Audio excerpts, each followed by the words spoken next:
What's up, guys? I'm here to talk about Monday Night Raw from Monday. I didn't end up doing a live reaction because I was sick. Throughout most of the Raw, I actually ended up throwing up, but you guys don't want to hear about that. Um, but let's talk about some things that were good about Raw. Let's do it. So the Authority, Triple H, and Stephanie McMahon was on vacation, so that are going to be on vacation this week. So that makes wrestling great. No Triple H, no Stephanie McMahon to ruin wrestling. Um, So we don't know who's in charge. Randy Orton thinks he's in charge, but no way. Brad Maddox actually says he's in charge because he's the general manager of Raw. Kane says he's in charge because he's the director of operations, and Vicky Guerrero says she's in charge since I guess he's the general manager of SmackDown. I don't think Vicky Guerrero should be in charge because that's Raw, not SmackDown. Um, I think the person that actually should be in charge is Kane. Um, so yeah, but they all argue and they make a match. Vicky actually makes this match. That's going to be Randy Orton versus WWE Tag Team Champions Cody Rhodes and Goldust.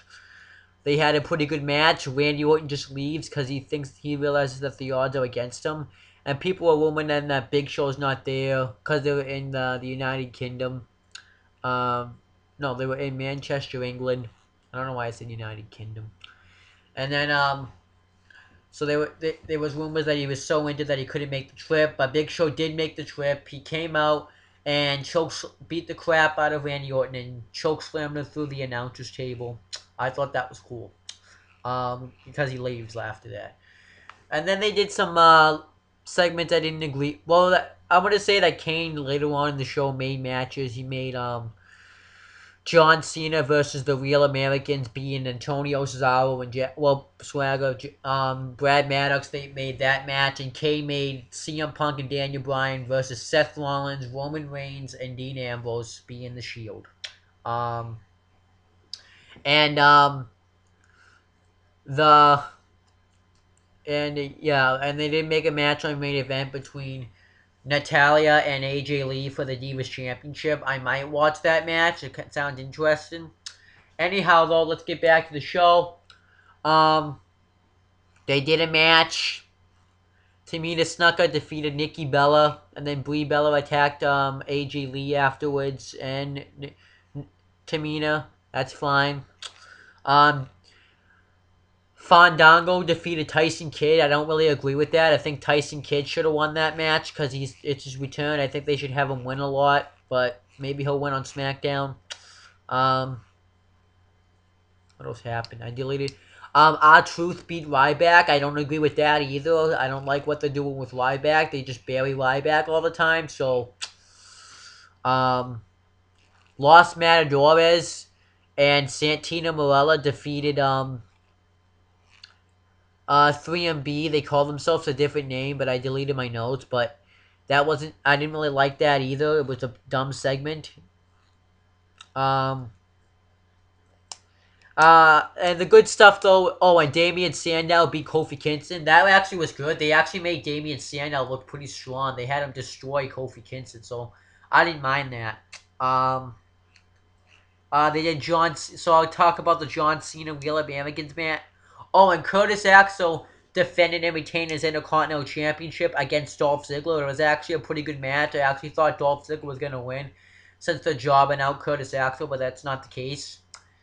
Um, I'm trying to think of other matches they did. Um, well, I'll talk the John Cena and Real Americans match. That was actually a really good match. I think Cesaro and Cena had when they got in the win. That was really when it got good because Cesaro got all the heat on Cena. He did the uppercut. He did a lot of moves to John Cena. But Jack Swagger got beat after the STF. And then Cesaro attacked him afterwards. Cena fought him off, and Dewey was doing commentary. He took out Cena with the chair and put the cross arm breaker on while Cena's arm was in the chair. But then, and the referees were trying to pull him off, but Biggie Langston came out and made the save. And I like how they're using Biggie Langston as well. Because I thought after he got separated with Dolph, he was just kind of gonna go not only be seen once in a while, and that's kind of how it was at the beginning. But since they turned him face, they've been using him really well. Actually, I like the way he's been used. He's having good matches with Dean Ambrose for the United States Championship. He had a good match last Monday against Randy Orton, and he had actually had a pretty good match. Well, an average match with Del Rio tonight. He lost, but I think they're trying to find something for Biggie Langston. At least he's on TV every week. I don't mind Biggie Langston as a face. I think he's pretty cool. And then and then Paul Heyman came out and he kind of talked trash to Ryback, which I'm wondering if they're gonna turn Ryback face and have him feud with Curtis Axel for the Intercontinental Championship, or if that was just, or if they're gonna keep him here and have him do what he's doing. But I would prefer to see Ryback a face again because I don't know. I don't really know. I want something from Ryback. I want Ryback to look strong, but CM Punk came out though and just beat up Heyman again. I don't really see the point of that. It was already done at Hell in a Cell. I don't know why they did it again. And then we got the CM Punk and Daniel Bryan versus the Shield. CM Punk was about to put away Dean Ambrose after the Intercontinental Vice, but the Wyatt family came out, which I figured they would come out. And they actually brawled with the Shield, which was actually really awesome. I actually marked out for that. The Wyatt family brawled with the Shield, two big stables in the WWE right now are brawling. And then they kind of stopped brawling and realized that they need to come together to take out the big threats, Daniel Bryan and CM Punk. So they go to do that, and they actually are dominating them for a while. But then the Usos and Cody Rhodes and Goldust come out and make the save. And I actually hear now that it's going to be CM Punk and Daniel Bryan versus the Wyatt family at Survivor Series. Looking forward to that. I don't know if it's just going to be Luke Harper and Eric Rowan, or if it's going to be maybe a six-man. They'll find a sixth person and add Bray Wyatt to the mix. I would like to see that, but that was Raw this week. I actually thought Raw was pretty good. It was a handicap match show too, so I like how they did something different. Next week, Raw is going to be a country week. I have a feeling next week Raw won't be that good because they're going to do a lot of dumb segments with the country stuff. But I'm going to give it a chance. I think it could be good because Triple H and Stephanie McMahon will be back. That's bad. But yeah, I'm kind of liking what they're doing with Kane. They're kind of getting him into the business persona. So I'm kind of liking wrestling these days. We'll see where it goes. But that's pretty much it, guys. See you later.